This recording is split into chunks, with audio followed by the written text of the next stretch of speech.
Morning, I'm Jeff of A1 Septic Pumping. I just want to let you know what it takes to pump a septic tank out.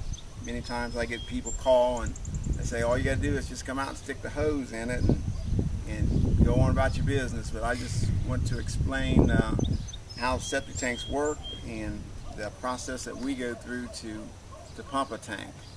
And then also that will kind of let you know why our prices might be a little higher than someone else's. But this septic tank is a 1,500 gallon tank, and normally there's 3 compartments in the tank. Excuse me, 2 compartments in a 1,500 gallon tank. This tank has normally there's 3 openings, one on your inlet end, one in the middle, and one on the outlet. On this tank, on the middle one, we can pump both sides, which you call the dirty side or the clean side. And you're able to get both sides and pump the whole tank out from one spot. Some tanks you have to pump from the inlet and the outlet to get it all out. It just all varies. One thing you might want to make sure with your tanks, if they've been in for a while, over 20 years or so, sometimes that concrete starts to deteriorate. So you want to maybe dig it and open up your outlet end and make sure your baffle's still intact, because that baffle blocks from getting waste out into your leach field and eventually plugging it up, which would be a large expense to repair. All right, the water level, if your tank is working properly, it should be a foot down from this lip right here. That should be your constant water level in your tank. Now as new waste comes in, new water comes in, the water forces through this wall right here. There's some holes in the wall, and it keeps most of the waste over there, and then the water comes to this side, which is called your clean side, and then out in through your outlet, which is into your leach field. The water should always be at the bottom of that pipe. Our tank is in pretty good shape. There's a scum right there. The tank, the waste comes in, and the waste should go to the bottom, and then there should be a level of water in between. The waste on the bottom, then water, and then a small scum on top. Lots of tanks, if the tank is not breaking down the chemicals, bacteria enough, that will build up a large crust. And we've seen on a lot of tanks where that crust could be a foot thick at times, and things just aren't working properly. The bacteria isn't breaking down the waste, or it could be you're putting a lot of trash into your tank. Wet wipes, baby wipes, feminine hygiene products, condoms, cigarette butts, all those things shouldn't be dumped down your tank. Only the 3 P's, pee, poop, and tea paper, is all should be flushed through in your commode. Garbage disposals are hard on septic tanks also.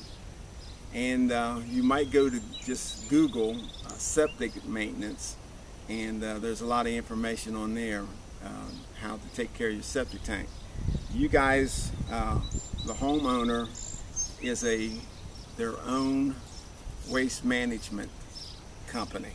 Basically, every homeowner has a septic tank, is in the waste management business and wastewater treatment. So, you know, it's something that you need to study up on so that you know how to take care of your tank and to cut down on your expenses down the road.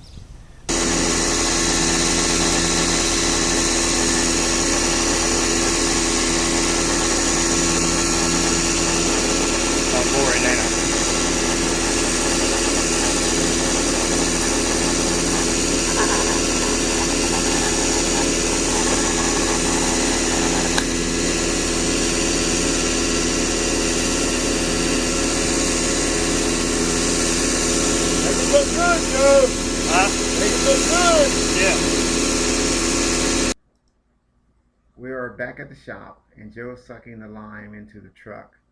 The lime kills the bacteria and also controls the odor.